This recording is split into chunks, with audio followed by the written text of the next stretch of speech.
I'm writing this so you'll never blame yourself for what happens next." The words tore out of Elena Bennett before she could stop them, her voice cracking as she pressed the folded letter under the door of Luca Russo's penthouse at exactly 4:22 a.m. Thunder split the New Orleans sky, lightning turning the hallway white for 3 terrible seconds, then plunging it back into shadow. Her hands shook so violently the paper fluttered against the marble floor like a dying bird. Rain hammered the windows 43 stories above the street, each drop a countdown. 10:30 a.m. That was when Douglas Hale's men would come. That was when they would collect the $22,000 she could not pay. Elena knelt there in her black maid's uniform, the fabric soaked from running through the storm. One eye swollen completely shut. Handprint bruises purple-black around her throat, each one a word she would never say out loud. She whispered goodbye to the door, just 3 words so quiet the rain almost swallowed them. Then she touched it once with trembling fingers. The letter on the marble floor showed 3 words in desperate handwriting. "I love you." Inside the penthouse, in the darkness of his bedroom, Luca Russo slept unaware. His chest rose and fell in the rhythm of a man who had never lost a night of sleep to worry in his entire life. The city lights reflected off the windows, casting shadows across a face carved from stone, strong jaw, scar running from eye to cheekbone, lips set in a line that suggested he had forgotten how to smile somewhere around the age of 20. Back in the hallway, Elena stood. She pulled her wet hair back from her swollen face and checked her pocket. $2. That was all she had left in the world. $2 and a pen that had stopped working 3 days ago. She turned toward the elevator. But what she did not know was that Luca Russo's security cameras had been watching her for the past 11 minutes. And Vinny, monitoring the night shift in a room 3 blocks away, had seen every second of it. Before we continue, drop a like if this story hits you. Share it with someone who needs to hear it, and subscribe so you don't miss what's coming tomorrow. Now let us go back to the beginning. Let us go back to 24 hours earlier, when Elena Bennett was still invisible. The Emerald Table restaurant gleamed under the evening lights of the French Quarter, all soft jazz and candlelight and the smell of garlic and wine that cost more than Elena's monthly rent. Waiters in black ties moved between tables like dancers, carrying plates that looked more like art than food. The clientele wore clothes with price tags that made her stomach twist. A single handbag sitting on a chair cost more than everything she owned. Elena pushed a cart stacked with dirty plates and water glasses through the narrow service corridor. The wheels squeaked. The fluorescent lights hummed above her head, a sound so constant she had stopped hearing it months ago. Her feet ached in the worn black shoes with the hole in the left sole. The kitchen burn on her left arm throbbed where Victoria had deliberately held her skin against the hot line that morning. A punishment for being 2 minutes late. Victoria Ashford stood at the host station, her blonde hair twisted into a knot so tight it pulled her face taut, her smile sharp enough to cut. She was the kind of beautiful that came from money and cruelty working together, each one feeding the other. At 47, she looked down at every person in the restaurant as though they were insects she was deciding whether to step on. Elena kept her head down and her eyes on the plates. The private booth in the corner had been occupied all evening. The man who sat there wore a suit that probably cost $8,000, the fabric so fine it seemed to absorb the light. His white shirt was open at the collar, showing a chest guard in places that suggested violence. His watch was solid gold. His hands were large and marked with small white scars across the knuckles. When he spoke, his voice was deep and solid like an oath, the kind of voice that made other people stop talking immediately. Luca Russo. Elena had cleaned the penthouse suites on the upper floors for 3 years without ever seeing him up close. She knew his name the way she knew the names of movie stars, something distant and untouchable. She knew he came here every Tuesday night and sat in that booth with the same 2 men. She knew he never smiled. She knew that when he looked at something, everyone else stopped looking and waited to see what he would do. She did not know that in 36 hours, her entire life would fracture and reform into something unrecognizable. The booth emptied at 9 o'clock. Elena went to collect the glasses and leftover bread. The table still radiated heat from their presence. A single olive remained on a plate, untouched. She pocketed it. Not because she was hungry, though she was, but because she had learned long ago that nothing could be wasted. The walk home took 23 minutes. Her apartment was on the 4th floor of a building where the elevator had been broken for 2 years and the walls sweated in the summer. The radiators knocked all night and produced no heat. $330 a month. She had missed the last 2 payments. Inside, Elena sat on her bed, a mattress on the floor covered with a quilt her mother had sewn, and counted the bills in her wallet. $17. Enough for food for 2 days if she was careful. Enough for coffee never. She pulled the torn envelope from under the mattress where she kept important things. Douglas Hale's letterhead. Official. Legal. A foreclosure notice. $22,000 in unpaid medical debt from her father's final month alive, the one where he lingered in a hospital bed while machines breathed for him and machines fed him and machines failed him anyway. The hospital had written it all off eventually. But Hale, who collected debts the way other people collected art, had purchased the write-off for pennies on the dollar. Now the debt belonged to him. And now it belonged to him in a way that meant men in dark cars had begun parking outside her building on Thursday mornings. She pulled the other envelope from under the mattress. The college acceptance letter, its edges torn from being handled so many times. Full scholarship to Tulane. Criminology and sociology. A program designed for people exactly like her, the acceptance letter had said, for people who understood poverty and crime from the inside and wanted to change the systems that created both. The letter was dated 18 months ago. She had turned it down because her father was dying and someone had to pay for the medication that made his final weeks bearable. She had kept the letter because throwing it away felt like throwing away the last piece of who she thought she might become. Elena folded both envelopes and placed them in her apron pocket. Then she sat in the darkness and did not cry. Her tears had dried up somewhere on a Greyhound bus 3 years ago when she first came to New Orleans. She did not cry because crying was a luxury for people who could afford to stop. In another part of the city, in an office on the 22nd floor of a building that bore no name on its directory, Luca Russo sat across from Vinny. The lieutenant was thin and dark-eyed, the kind of man whose job was to notice things nobody else saw. Right now he was noticing the way Luca's jaw had tightened at something he had just said. "The maid who works the emerald table," Vinny said quietly. "The one who leaves at 9 o'clock. She's on Douglas Hale's list." Luca did not respond. The office was silent except for the hum of the air conditioning and the distant sound of the city below them, 16,000 people living their small lives, unaware of the men in suits who moved beneath them like sharks beneath waves. $22,000, Vinny continued. Medical debt. She's got 5 days before Hale's men move on it. How old? Luca asked. 24.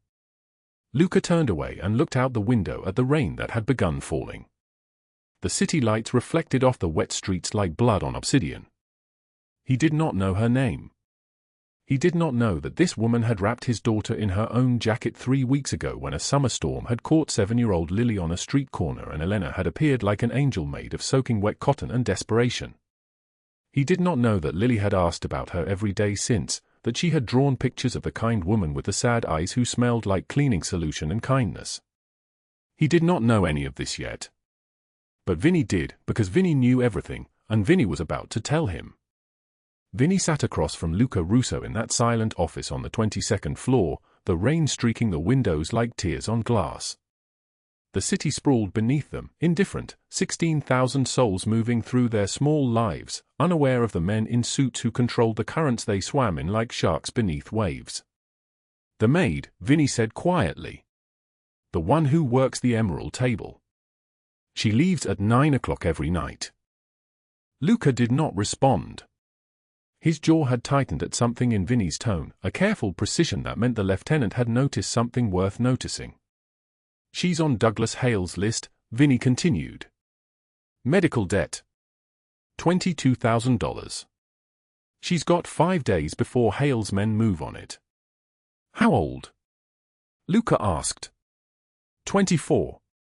Luca turned toward the window. The city lights reflected off the wet streets like blood on obsidian, and in that reflection, his face was a stone carving of a man, unreadable, controlled. He did not know her name. He did not know that this woman had wrapped his daughter in her own jacket 3 weeks ago when a summer storm had caught 7-year-old Lily on a street corner. He did not know that Lily had asked about her every single day since, that she had drawn pictures of the kind woman with the sad eyes who smelled like cleaning solution and kindness. He did not know that this maid's single act of gentleness had planted something in his daughter's heart that would not stop growing. But Vinny knew. Vinny knew everything. Now, let us go back 24 hours to understand how we arrived at this moment. To understand the girl who had no idea that her entire world was about to shatter and rebuild itself into something unrecognizable. Bella Not Italian Restaurant. 11:47 at night.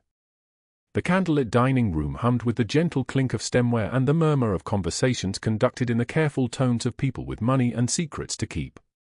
The private booths along the back wall still held the warmth of the evening's most important guests. Luca Russo had left 10 minutes ago, his departure marked only by the sudden shift in air, the way his lieutenants, Vinny and Franco, dark-suited and watchful, had risen like obedient hounds and followed him into the night. Elena Bennett moved through the dining room with the practiced silence of someone who had learned, years ago, that invisibility was survival. She was 24 years old but looked older, the kind of older that comes not from time passing but from time pressing down. Her black and white maid's uniform hung on a frame that had grown thin from rationing. Breakfast was coffee, lunch was leftovers from other people's plates, dinner was whatever she could steal from the kitchen without Victoria noticing. She worked the white tablecloth at the emerald table, where Luca had sat, scrubbing dried wine with movements so practiced they required no thought. Her hands moved in a rhythm older than memory. Wipe. Fold. Move to the next table. Repeat. This was what invisibility looked like, the ability to be present without being seen, to exist in the peripheral vision of people who would never think to look directly at her. Vinny and Franco stood by the door, waiting for their car to pull around. They looked through Elena like she was furniture, like she was the air itself. She was nobody. Just a girl in a black and white uniform who would return to whatever small dark place girls like her returned to when the sun went down. What they did not see was the college acceptance letter, torn in half and taped back together with clear packing tape, visible in her apron pocket, the envelope edges soft from being folded and unfolded 1,000 times. What they did not see was the way her hands trembled slightly as she worked, the way her left arm, hidden beneath the long sleeves of her uniform, bore a burn mark shaped like a palm print, fresh and angry and deliberate. By midnight, Elena had locked herself in the kitchen with Victoria Ashford. The restaurant manager was 42 years old, with the kind of beauty that had been purchased and maintained at considerable cost, her designer suit the color of dried blood, her smile a blade wrapped in ice. She counted the night's tips in the back office, $340 in cash on a Thursday night. Good money. Elena had earned 120 of it through 6 hours of labor that left her feet throbbing and her burn screaming with each movement. Victoria handed her $15. Elena opened her mouth. Victoria's voice dropped to a whisper, the kind of whisper that carried more threat than a scream. Complain and you are fired. Try me. Elena took the $15. Her fingers closed around the bills like they might slip through her skin. She said nothing because saying nothing was safer than the alternative, and safety was the only currency she could afford to trade in anymore. As Elena turned to leave, Victoria caught sight of the torn letter in her apron pocket. Her eyes glinted with something cruel and bright. She reached out and touched the envelope with one manicured finger, like it was something dirty. Still dreaming. Victoria's voice dripped with amusement. Still believing that a girl like you could ever actually escape this place? Pathetic. Absolutely pathetic. Elena felt the words land like stones in her chest. She did not respond. She had learned that Victoria's cruelty fed on reaction, so she starved it by offering nothing, no tears, no anger, no acknowledgement that the manager's words had found their mark. By 1:30 in the morning, Elena stood in her studio apartment on Dauphine Street. The space was smaller than Luca's walk-in closet, a room so narrow she could touch both walls if she stretched her arms. The walls were thin enough to hear her neighbors breathing, and right now, someone 3 units down was crying, a sound like a wounded animal, muffled but unmistakable. She pulled a coffee can down from the shelf above the stove, the same stove that had burned her arm 2 days ago when Victoria had bumped into her with the kind of force that could not have been accidental. Inside the can was $287 in cash, mostly $1 bills and loose change. She spread it out on her bed, a mattress with a frame that had rusted in places, and counted it again because counting it made her feel like she had some control over something, even if it was only numbers on a bed in the dark. Rent was due in 6 days. $950. She had $287. She was short by $663, a number that felt less like an amount of money and more like a death sentence written in math. The college acceptance letter lay on the small wooden desk that served as her kitchen table and her study table and her everything table. Tulane University. A full scholarship to study social work, to help other people climb out of the holes they found themselves in. The scholarship covered tuition, but not housing. Housing required a deposit of $2,200 by next month. She had 15 days to find $2,200 when she did not even have $663. She touched the letter like it might dissolve under her fingertips. The paper was soft from being folded and unfolded, the adhesive on the tape turning yellow. This letter represented everything, the possibility that a girl like her could become something more than invisible, the proof that someone, somewhere, believed she had value. But 3 weeks ago, on a rain-soaked corner 6 blocks from this apartment, something had happened that would change everything, though Elena did not know it yet. The summer thunderstorm had erupted without warning that evening, the kind of storm that turned the humid air into something almost solid, almost suffocating. 6:15 in the evening, and the sky had opened like a wound. Elena was off duty, walking home from her shift, her forearm throbbing where Victoria had pressed her against the stove that morning. The pain had a rhythm, throb, throb, throb, like a second heartbeat, like her body was reminding her that she was still alive, still capable of being hurt. The rain came down in sheets, and the streets transformed into rivers. Cold water soaked through her clothes within seconds. She was shivering, moving with her head down, when she heard it, a child crying, small and terrified, barely audible beneath the sound of the rain. On the corner of Dauphine and Saint Anne, a little girl stood alone. 7 years old, maybe 8, soaked through, her school uniform plastered to her skin like a second layer, her small face twisted in panic. No adult in sight. No one running toward her. No parent's car pulling to the curb. Just a child standing in the middle of a flooding street as the water rose around her ankles.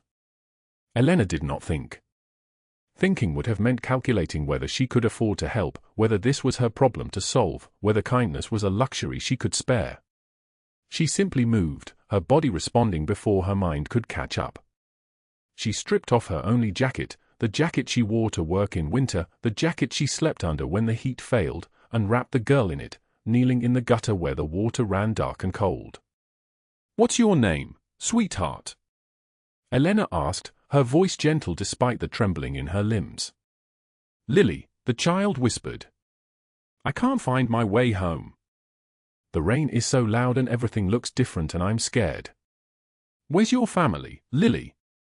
The child did not know. She did not have a phone. She had been walking home from her friend's house, and the storm had come too fast, and the streets had twisted in ways that made no sense. Elena carried her 4 blocks, the child's small body shivering against her, to a coffee shop that was still open, still warm, still full of people who existed in a world where storms were inconveniences rather than catastrophes. Elena bought hot chocolate with money that was supposed to be her dinner, $5 she could not afford to spend, but the child's lips were turning blue, and Elena had learned a long time ago that some costs cannot be measured in money. They sat in a corner booth, Lily sipping the chocolate slowly, her hands wrapped around the cup like she was trying to absorb the warmth straight into her bones. Elena sat across from her, soaked and shivering, her burned arm pulsing with pain. 40 minutes passed. Then 50. The rain showed no sign of stopping.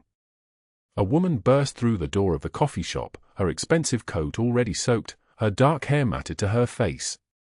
She was Luca's age, maybe a few years younger, and her face held the same sharp features, the same dark eyes, the same expression of controlled intensity.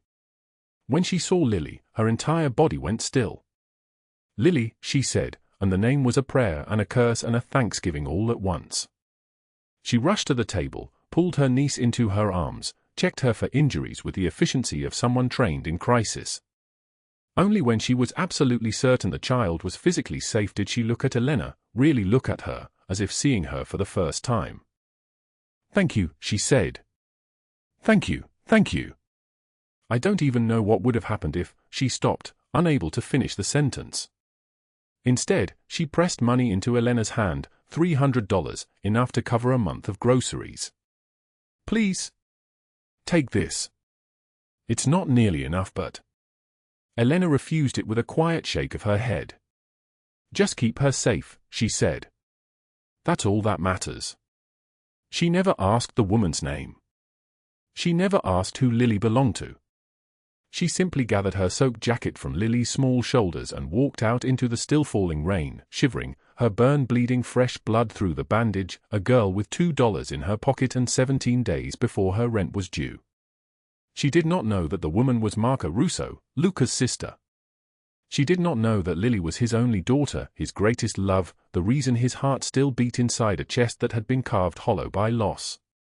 She did not know that this moment, this single act of kindness performed in the rain by a stranger who asked nothing in return, had just rewritten the entire trajectory of her future, set in motion a sequence of events that would transform her from invisible into unforgettable, from nobody into someone whose name would be whispered in the darkest corners of the city. She only knew that she was cold, and that her burn hurt, and that tomorrow she had to work another 6-hour shift for $15, and the knowledge that Victoria would find some new way to humiliate her, some new reminder that girls like Elena did not deserve college scholarships or dreams or a future that looked like anything other than more of the same. What she did not know was that in that silent office on the 22nd floor, Vinny was about to tell Luca Russo everything. Vinny's phone had been ringing for 3 minutes straight. He stood outside the penthouse, pacing the marble hallway, listening to the answers he did not want to hear. Elena Bennett. 23 years old. For months ago she had held her mother's hand in a hospital bed while the machines beeped their funeral song. The medical bills came to $47,000. The surgery alone had cost $22,000. Elena had borrowed it from Douglas Hale because no bank would touch her. Because she was nobody. Because sometimes nobody is all you have left. Vinny ended the call and stepped into Luca's office. The boss stood at the floor-to-ceiling window, looking down at New Orleans spread beneath him like a conquered kingdom. 22 stories below, people walked to jobs that would never pay them what they deserved. People like Elena Bennett. "It's her," Vinny said quietly. "The girl from the rain." Luca did not turn around. "Tell me." Born and raised in the lower ninth. Mother got cancer 2 years ago. Elena worked 3 jobs to pay for treatment. When the hospital bills came, she went to Douglas. He loaned her the money at 18% monthly interest. That was 4 months ago. Luca's shoulders tensed, almost imperceptibly. The debt? $22,000, plus interest. She's paid $8,000 of it back. That leaves $14,360. Douglas gave her 5 days. When? Yesterday. 4:00 in the afternoon. He found her in the alley behind Bella Knott. Luca turned. His eyes were storm gray, and in them something moved like a blade through water. The bruises. Handprint on her throat. Right eye swollen shut. He threatened to take payment another way if she missed the deadline. For 15 years, Vinny had worked for Luca Russo. He had seen the boss negotiate with enemies, destroy competitors, rebuild empires with a single phone call. But he had never seen his face look like this, not angry, something underneath anger, something that looked almost like grief. "Bring her here," Luca said. "Now." Elena's apartment was 4 blocks from Bella Knott, a studio in a building where the walls bled moisture and the hallway smelled like boiled cabbage and desperation. When Vinny and Franco knocked, it took her a long time to answer. She opened the door only 3 inches, chain lock still engaged, and Vinny saw her clearly for the first time. Young. Hollow. The kind of beautiful that comes from surviving things that should have killed you. Elena Bennett. Vinny kept his voice soft. People who live in places like this have learned to fear men in suits. I don't know you. Lily's father wants to see you. The little girl you saved in the rain 3 weeks ago. Elena's face went white. The door closed. Vinny heard the chain lock slide back. She opened it again, still blocking the doorway. She wore yesterday's clothes. The bandage on her arm was stained with yesterday's blood. I didn't know she was. I just helped because Elena's words came in fragments, like something broken reassembling itself. Is she okay? Did something happen to her? She's fine, Franco said. Safe. But her father knows what happened to you. He knows about Douglas Hale. He wants to help. I don't need help. I just need 5 days to figure something out. If I can get to $14,000 somehow, I can. You have $2 in your pocket, Vinny said, not unkindly. You're working a job that pays minimum wage and a manager who steals your tips. 5 days is not enough. Mr. Russo understands this. He's offering you a way out. Elena gripped the doorframe like it was the only solid thing in a collapsing world. What does he want from me? Nothing, Franco said. He just wants to know you're safe. The penthouse was 50 stories higher than the world Elena knew. She had cleaned homes before, wealthy homes where the trash cans held more food than her refrigerator, but nothing like this. Floor-to-ceiling windows that showed the entire city. Art on the walls that cost more than buildings. And standing by the glass, silhouetted against the New Orleans skyline, was Luca Russo. He was taller than she expected. His suit was tailored so precisely it looked like it had been painted on. His watch caught the light, gold, probably, definitely expensive. Everything about him screamed danger, power, things that cost money and demanded respect. But when he turned and saw her bruises, his expression changed in a way she did not anticipate. Something soft moved across his face. Something that looked like pain. Sit, he said. Please. Elena sat on the edge of a white sofa, back straight, hands folded. Invisible posture. The posture she had learned in Victoria's restaurant, in Douglas Hale's shadow, in every room where she did not belong. Luca sat across from her, and Vinny caught Franco's eye. In 15 years, they had never seen the boss sit at the same level as someone. Never seen him position himself less tall. You saved my daughter's life, Luca said. His voice was deep and steady like an oath carved in stone. I need you to understand what that means to me. I didn't know who she was. I just saw a child in the rain. That's exactly why it matters. Luca leaned forward. His eyes were fixed on her throat, the purple-black handprints already blooming into full bruises. You helped her. You gave her your jacket. You spent money you did not have on hot chocolate. And you asked for nothing. No questions about her father. No expectation of payment. You simply helped a child because she needed help. Elena's eyes filled with tears that refused to fall. She had run out of tears somewhere between the second hospital bill and her mother's funeral. I know about the debt, Luca continued. I know about Douglas Hale. I know about Victoria Ashford and the way she steals from you and treats you like you are less than nothing. I know you have $2 in your pocket and a college acceptance letter you cannot afford to accept. I know everything, Elena. Her name in his mouth sounded like something foreign, something holy. He had never called her by name before. Nobody had, not really. She was girl to Victoria, debtor to Douglas, maid to the restaurant customers who looked through her like she was made of air. Why would you help me? Her voice came out broken. I'm nobody. Luca's expression shifted. Something painful, something raw, flickered across his face like lightning reflected in water. My brother once told me that. He said the people around us were nobody. That nobody mattered. He sold our family to our enemies because he believed that lie. I had to kill him to save everyone else. Luca paused, and the weight of that confession seemed to settle between them like snow. I learned that day that the people who think they are nobody are often the only ones worth saving. I can't pay you back, Elena whispered. Not the money, not the debt, not. I'm not asking you to. Then what do you want? Luca stood and walked to the window. His reflection looked back at him, a man who controlled empires but could not control the violent need to fix this girl's broken life. I want you to stop being invisible. Luca's plan unfolded with the precision of something he had already decided before Vinny walked into his office. He would pay Douglas Hale the full amount a day, $14,360, plus the interest that had accrued overnight. Clear the debt completely. Then he would establish a trust fund large enough for Elena's tuition at Tulane University, a safe apartment, enough to live on while she studied. She would not need to work in restaurants anymore.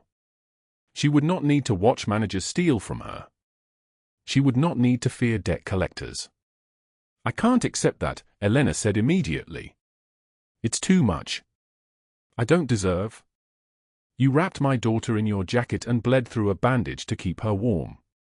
Luca's voice did not rise, but something in it made the air itself go still. You deserve more than I can give you. If you pay him off, Douglas will know. He'll ask questions. He might hurt people to find out who's protecting me. Let me worry about Douglas Hale. And Victoria? She saw us together at the restaurant. If she thinks I have protection, She won't be a problem anymore, Luca said, and something in those words made Franco step back, made Vinny's jaw tighten. They had seen this tone before. They knew what it meant. Victoria Ashford, in that moment, became a ghost. She just did not know it yet. That afternoon, Luca took Elena to Bella Knot. He walked through the restaurant with her beside him, and every eye in the room turned because Luca Russo did not come to restaurants with women. He came alone to his private booth, ate in silence, left without speaking to anyone. But he was holding Elena's jacket as they walked, and that single gesture told every person in the dining room that something had shifted in the universe. Victoria was working the host stand. Her face went through a series of expressions, confusion, recognition, then something like fear. Is there a problem, Mr. Russo? She asked, approaching them, smile sharp as a blade.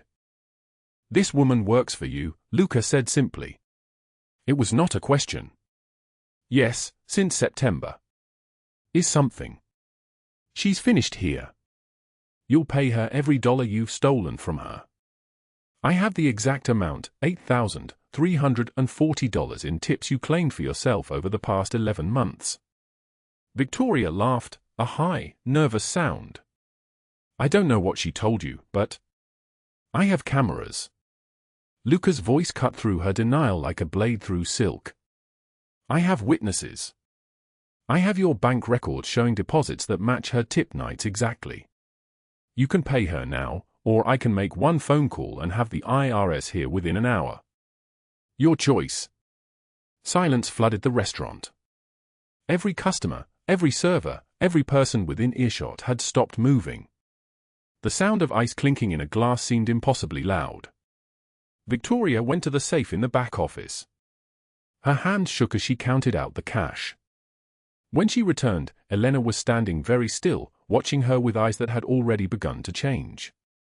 Eyes that had seen themselves reflected in Luca Russo's eyes and discovered they might not be as invisible as they thought. $8,340. Elena held it like it was made of something more fragile than paper. Outside, the rain had returned. The same November rain that had brought Lily to Elena 3 weeks ago. The same rain that had washed her in blood and kindness had changed the trajectory of her life without her knowing. I don't understand why you're doing this, Elena said. Her voice trembled like a candle in a strong wind. Luca turned to face her. The city lights blurred behind them, the sound of traffic and distant sirens creating a careful distance between them and the world. Because 3 weeks ago you saw a child who needed help, and you didn't calculate the cost. You didn't wonder if you should help her. You didn't think about what you might get in return. You just helped. In my world, that does not exist. In my world, everyone wants something. Everyone is keeping score. You wanted nothing. That's why. Elena's eyes glisten. She reached out, then pulled back, unsure if she was allowed to touch him. Luca saw the hesitation. He took her hand carefully, aware of how small it was in his, how her fingers were calloused from work, how they trembled at his touch. You're not invisible anymore, Elena Bennett, he said. Not to me. The rain fell harder, and neither of them moved. But what Elena did not know was that Douglas Hale had been at Bella not that evening. He had come to discuss payment arrangements with the restaurant owner, a man who owed him money. He had seen Luca Russo walk in with the girl he was supposed to own. He had watched, from the shadows near the kitchen, as the boss made Victoria Ashford cry. He had seen them leave together into the rain, hand in hand. And in that moment, Douglas Hale made a decision that would detonate the carefully constructed piece Luca Russo had just begun to build. The warehouse door swung open like a jaw unhinging, and 12 men in black moved through it like ghosts, weapons drawn, rain-soaked and silent. Luca Russo walked through last, no gun in his hands, just the weight of his presence filling every corner of the space. His cashmere coat hung open, expensive and perfect, worth more than Elena had earned in 3 years. His eyes found her immediately, kneeling on concrete, bleeding, Douglas Hale's knife pressed to her throat, and something cold and dangerous and utterly uncontrolled stirred in his chest. Let her go, Luca said quietly. His voice did not rise. It did not need to. It carried the weight of a man who had never been refused. Douglas jerked Elena upright, the blade breaking skin, drawing a thin line of blood that mixed with rain. One step closer and I cut her open right here. You're right, Luca replied. He crouched, his movement slow and deliberate, and he lifted his gun from its holster. The metal glinted in the storm light. Then he did something that made Vinny and Franco exchange a look they had not shared in 15 years. He placed the gun on the ground and kicked it away. It skidded across the wet concrete and came to rest against a rusted barrel. Elena's eyes widened. She understood what he was doing. Offering himself. Trading his life for hers. Douglas laughed, a sound like breaking glass. You think I want you? You think? The gunshot came from Vinny's position, left flank, a single precise movement. Douglas's knife hand exploded in blood. The blade clattered to the concrete. He screamed, a sound that echoed through the warehouse like something dying. Elena fell. Luca caught her before she hit the ground, his hand shaking as he cut through the zip ties binding her wrists, checking the thin line where the knife had kissed her throat. You're okay. You're okay. I've got you. His voice trembled like something breaking inside him was finally splitting open to light.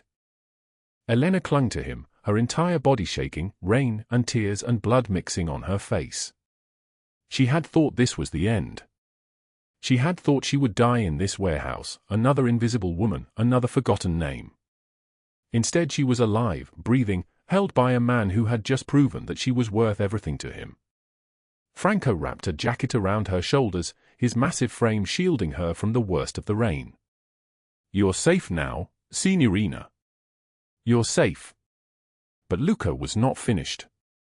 He stood, leaving Elena supported by Franco, and he walked toward Douglas Hale who was on his knees, cradling his shattered hand, blood pooling beneath him. Luca crouched so they were eye level, the storm raging above them, the warehouse filled with the smell of rain and copper and fear. Death would be too quick, Luca said softly. Too easy. Too merciful. You put a knife to her throat. You made her bleed. You made her afraid. He paused, and when he spoke again, his voice was like a blade wrapped in ice. So I'm giving you to the Calabrese family. You remember them? The ones you testified against 5 years ago? The ones who've been searching for you since the day you walked out of that federal courthouse. Douglas's face went absolutely grey. The color drained from his skin like water from a broken vessel. He started to beg, words tumbling out broken and desperate. Please, Luca, please. Please, I'll disappear. You'll never see me again, I swear to God. You're right, Luca said. You won't. He nodded to Vinny. 3 men entered the warehouse, Calabrese soldiers, men whose family Douglas had betrayed, men who had been hunting him for half a decade. Recognition flooded Douglas's face like a death sentence being read aloud.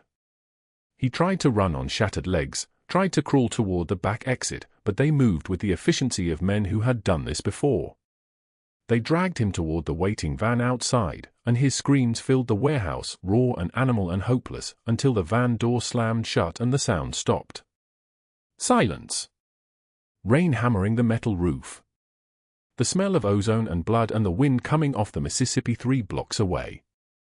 Elena stood on trembling legs, Franco's jacket around her shoulders, and she watched as Luca turned to her. Rain dripped from his dark hair. His eyes were red, raw, filled with something she had never seen in his face before, the aftermath of nearly losing something that mattered more than his empire, his power, his carefully constructed world. Come with me, he said, extending his hand. Not a command. A question. She took it. The drive back to the city felt like moving through a dream, the rain transforming New Orleans into something beautiful and strange and remade. Luca sat beside her in the back seat, his hand never leaving hers, his thumb brushing across her calloused fingers with a gentleness that made her want to cry again. Vinny sat in the front, radio scanning for news, his jaw set tight with the kind of satisfaction that came from executing justice perfectly. But what none of them knew was that the machinery was still turning. Federal agents were, at that very moment, preparing warrants. Anonymous tips had been flooding into the IRS, the Labor Board, the FBI. Financial records, offshore accounts, evidence of years of systematic theft, wage violations, racketeering. All of it leading back to one woman, one restaurant, one name. Victoria Ashford. The morning came bright and wrong, sun breaking through clouds that had no right to part after a night like that. Federal agents arrived at Bellinot at exactly 6:22 a.m., before the lunch staff, before the kitchen fired up for the day. They moved with purpose through the restaurant, through the office, through every corner where Victoria had ruled with cruelty and theft. She came down the back stairs, designer robe, silk pajamas, coffee in her hand, expecting to review the day's reservations. Instead, she found herself facing agents with badges and warrants and a voice reading her rights in a tone that suggested she had run out of choices. The handcuffs clicked. The photographers were waiting outside, someone had tipped them off, and the images would spread across every news outlet in the city by noon. Victoria Ashford, manager of an upscale restaurant, arrested for tax evasion, wage theft, 15 counts of labor law violations, and conspiracy. Federal charges. 40 years in prison if convicted. The police car pulled away, and Elena stood across the street with Luca, watching it disappear into traffic. She did not smile. She simply watched, her hand in his, as the woman who had stolen her tips and bruised her body and told her she was worthless got driven away in chains.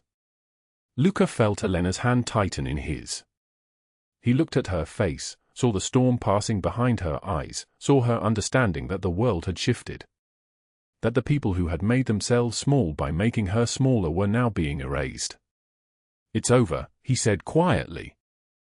Elena turned to him, and there were tears on her face, but they were not tears of fear or grief. They were tears of something being released, something being set free.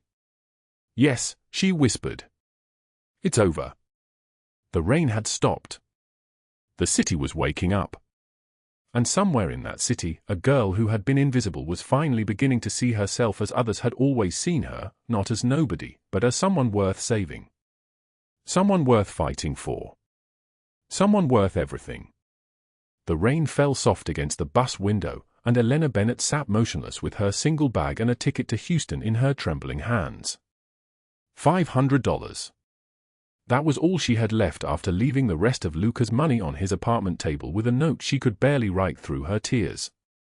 The letter was gone, delivered to his penthouse at 4:22 in the morning, slipped under his door like a goodbye she could not speak aloud. She had written it in the darkness of her new apartment, the one he had arranged for her, the one that felt too safe, too beautiful, too much like a life she had no right to claim. Outside, New Orleans was drowning in pre-dawn rain. The bus engine rumbled to life. Elena pressed her forehead against the cool window and watched the city she loved begin to disappear into the mist and tears that blurred everything into grey. She did not see the black SUV pull up behind them on the empty highway. At the Russo penthouse, Luca woke to find a white envelope on his hardwood floor.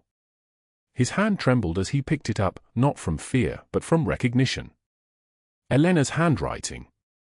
His name written in those careful letters that suggested she had written and rewritten it 100 times before committing the ink.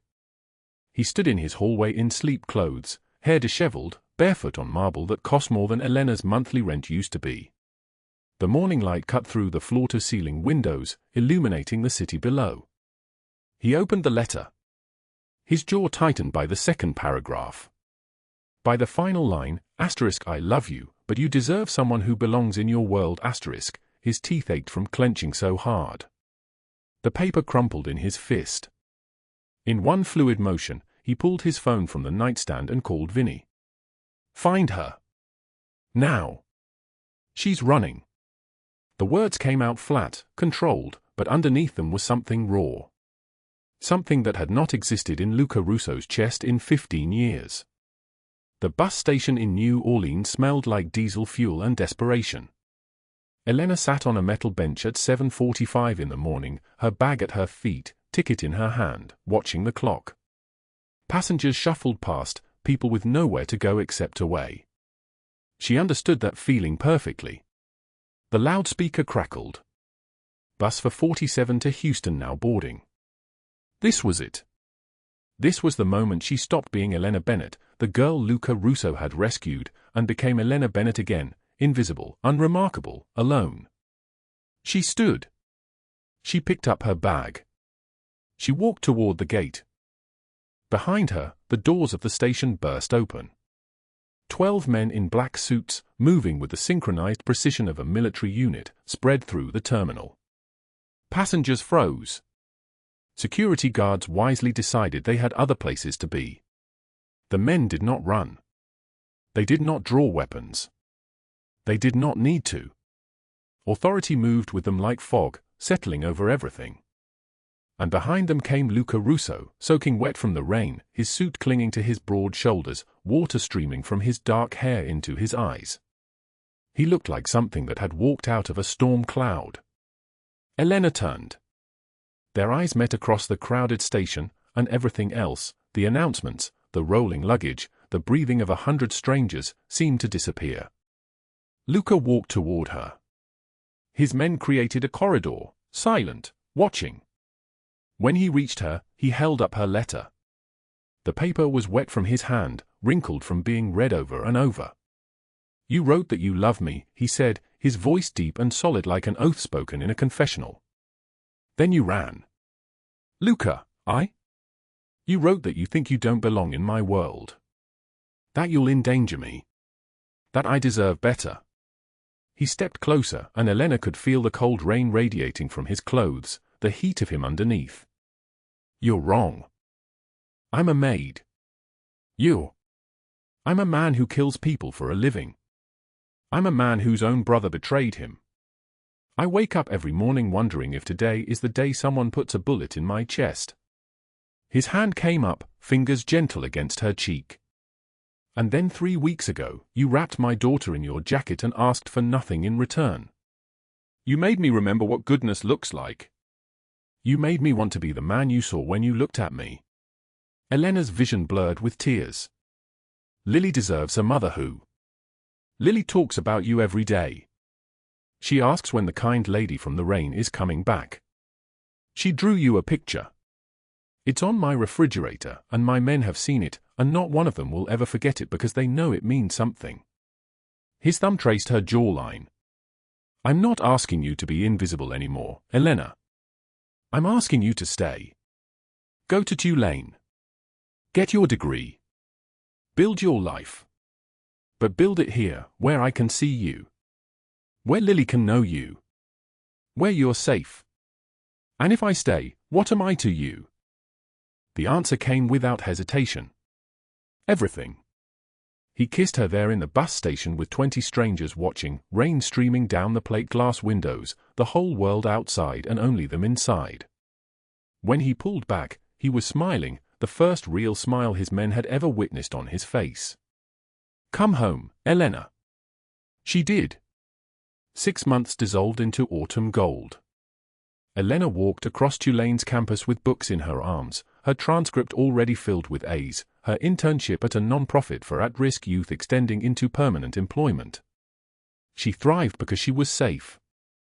She thrived because someone had taught her what safety felt like. Luca's men followed at a discreet distance, protective shadows she no longer resented. They had become her guardians, her family, the people who understood that protecting Elena was protecting Luca's heart. Bella Not Restaurant, Victoria Ashford's kingdom of cruelty, had transformed into something entirely new. Luca had closed it, gutted it, rebuilt it from the foundation as the headquarters of the Bennett Foundation, named for Elena's mother, Maria, the woman who had raised a daughter with so much love that even poverty could not diminish it. Now every Saturday, Elena served meals to people who looked like her former self, exhausted, invisible, forgotten. She knew their names. She saw them. The penthouse felt different with life in it. Elena and Luca sat at the dining table while Lily chatted about her school play, her enthusiasm filling spaces that had only known silence before. The girl was 7 now, radiant, secure in the knowledge that she was loved by 2 people who would tear the world apart to keep her safe. After Lily drifted to sleep in the bedroom Luca had decorated in soft pastels and warm light, Elena and Luca moved to the window overlooking New Orleans. The city sprawled below them, thousands of lives happening in thousands of rooms, but up here it felt like they existed in their own sealed universe. There was another situation, Luca said quietly. A business arrangement that required correction. He did not elaborate. Elena did not ask. Some truths were better left in shadow. "You're still good," she whispered, taking his hand. "Even when you have to do necessary things. I see you, Luca. The real you. You're the only one who does." Later, as they lay in bed, Elena asked about Douglas Hale. Luca's face hardened into something carved from stone. "He's gone. Completely. The Calabrese family is thorough." She nodded, did not ask for details. Closure did not require forensics. She asked about Victoria. 40 years in federal prison. No parole. Elena felt nothing, not satisfaction, not vengeance. Just the quiet relief of knowing that the woman who had stolen from her, bruised her, treated her like nothing, was now treated like nothing by the legal system that had finally seen her crimes. The scales had balanced. The final moment came on a summer evening when Luca took Elena to the street corner where she had first saved Lily, where the story had begun in rain and instinct. It was raining again now, gentle and warm, the kind of rain that smells like flowers and earth. A new bench stood there, polished wood with a bronze plaque that caught the fading light. Elena read the words, "For those who help without asking why." In memory of Maria Bennett, and in honor of her daughter, who taught us to see. She wept. Not from sadness, but from the weight of being seen. Her mother's name was there, immortalized in bronze, a permanent testament that Maria Bennett's life had mattered, that her daughter had inherited her goodness, that love rippled forward through generations. Luca wrapped his arms around Elena from behind, his chin on her shoulder, his voice a whisper that only she could hear. "You were invisible once. But you carried light the whole time. You just needed someone to see it." She turned in his arms. "And you needed someone to see yours." They stood as the rain fell around them, soaking into their clothes, pooling at their feet, 2 people who had found each other in the storm and decided to build a home there. Douglas Hale vanished into the world's forgotten places. Victoria Ashford counted days in a federal cell, 40 years stretching ahead like a sentence with no appeal. Luca Russo expanded his empire, but more importantly, he expanded his heart. And Elena Bennett, the girl with $2 in her pocket and a torn acceptance letter, graduated summa cum laude, started the Bennett Foundation, and married the man who had taught her that being seen is the greatest gift anyone can offer another person. Sometimes the people who seem invisible carry the greatest light. The question is, are you willing to look? If this story moved you, hit that like button right now. Subscribe and turn on notifications because tomorrow we have another story that will break you in the best way. Share this with someone who needs to remember their light. And comment below, have you ever felt invisible? Let's remind each other that we're all seen here. Thank you for staying with us until the very end. We'll see you in the next video.